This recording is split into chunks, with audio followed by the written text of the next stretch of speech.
Hey guys, my name is Ryan and welcome to HitScan. If you haven't seen the hero bans in Overwatch recently, man, you're in for a treat. 4 DPS heroes, McCree, Soldier, Sombra and Widow all were banned alongside D.Va for the tanks and Baptiste for the supports. It wasn't only this week though. Blizzard have done a lot of weird hero ban strategies over the past few weeks that the system's been out. Banning 2 tanks, 2 supports. They've certainly been experimenting with their new system. And that's kind of the point of this video. These changes that they've put through serve a purpose. They are very targeting of particular heroes and balance changes, and in this video I want to highlight why Blizzard is banning these heroes in particular and why it's actually kinda genius what they're doing. Before we get started, a quick shout out to HyperX. I'm going to let Miska take over for this one real quick. Big thanks to HyperX for supporting us for so many years. I'll be at the end of the video just highlighting HyperX once again. Until then, Ryan, take it away. So the main thing to emphasize is that Blizzard don't do these hero bans randomly. This isn't like the Overwatch League where it's randomly generated. Blizzard decide who gets banned and how many of each role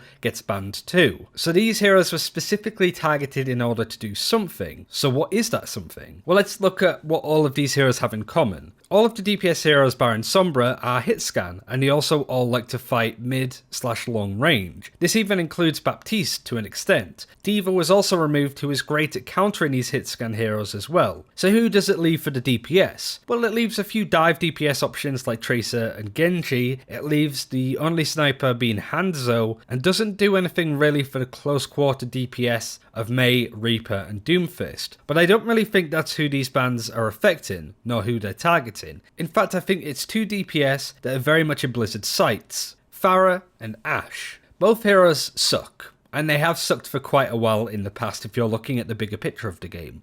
In ranked play across this month, Pharah is the 4th worst DPS across all of the tiers, just beating Symmetra. Ashe is a little bit more middle of the pack, but as you start to climb the ranks and get closer to Grandmaster, she starts to fall as heroes like Widow, McCree and Soldier outdo her in effective use. Overwatch League, it's a similar yet more dramatic story. Ashe isn't as good as the heroes I just mentioned, so she doesn't get played. And Pharah gets countered by all of the heroes that I just mentioned. With all of these heroes banned, Ashe has no competition for that mid/long range role, and Pharah can fly a bit more freely in the sky and get damage through without being sniped or having her damage eaten by a D.Va. By removing other options and counters for these heroes, it enables Ashe and Pharah the freedom to spread their wings, literally for Pharah. It's basically an experiment to see if these changes enable either of these heroes. We also know that Blizzard loves stats too. They track everything, and no doubt they will be looking at the win rates and pick rates of Ashe and Pharah, but also the rest of the cast to see how this experiment is working out.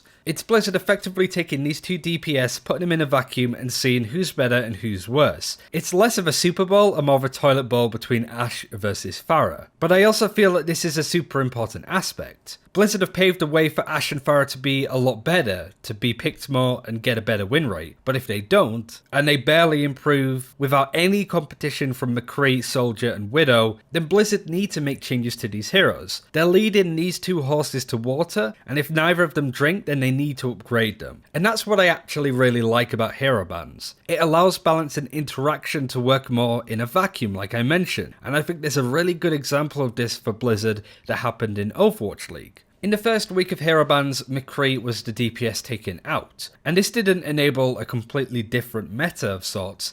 In fact, McCree was dropped for Soldier, who had a huge amount more playtime than he's ever had in the past, and I mean literally years of playtime. Soldier's barely been played. As soon as you took McCree out of the picture in this meta, it enabled Soldier. And Blizzard had toyed with balancing Soldier for months too, so it goes to show that his problem isn't necessarily him being weak on his own, it was just that McCree was better in that role. Take McCree out the game, Soldier fills that role perfectly. And this is a similar test. Does Pharah or Ashe step up to the challenge that Blizzard have paid for them? Because if they don't, then they really need help and to be changed. But Blizzard have said multiple times in the past that they are attacking the meta with these balance changes. Expect that to happen here. The whole point is that Blizzard are doing something, they're looking for something with these changes, and a lot of people are saying that Pharah's going to be played a lot more, Ashe is going to be played a lot more, and I agree, I can see that happening, but if they don't, those heroes really need help. Also, I think there's a real big trend with Echo. Don't you think it's kind of fishy that they banned all of the decent hit scan heroes before the addition of a flying hero with Echo?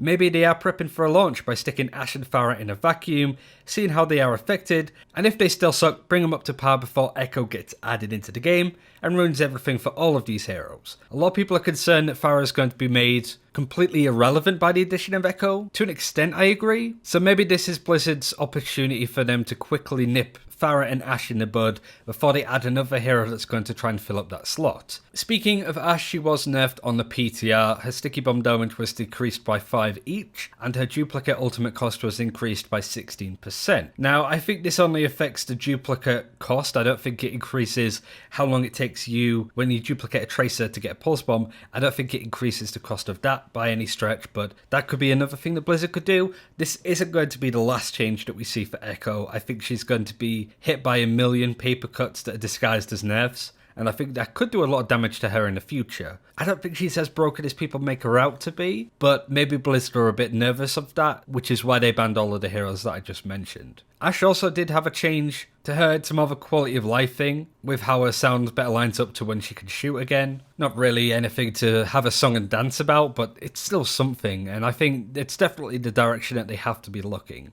And of course, if you are a hitscan player or anybody that likes to aim in Overwatch, these bans suck. But I want to believe that there's a reason for this. I guess I'm very hopeful, praying to Blizzard that everything happens for a reason and that this will suddenly make sense in the future. But I think it would be nice to see some form of developer comment to just see what Blizzard are planning to give us a bit of context to the changes, as opposed to doing them without saying anything. They wanted full control. The least they can do is tell us why. But it's hard to say. It's very dramatic from Blizzard to ban 4 DPS heroes. I think that's kind of crazy. But we'll have to see what they do in the future, what other heroes they ban before the addition of Echo. I think it's going to speak volumes with what they're planning for the future and how they intend to balance the game with the addition of a fairly strong new hero. That's it for this video, but we do have a pretty interesting shout out coming from Miska, so I'm going to let him take it away. Hey everyone, this is Miska reporting from Stockholm in, coronavirus isolation/quarantine. A good way to stay active during the quarantine is to just practice those games and get good. Overwatch, Minesweeper, Valorant, whatever it is. The Cloud Alpha S headset came out not too long ago, really recommend that one, but also the HyperX Cloud Mix. I use that one every day and also when I travel.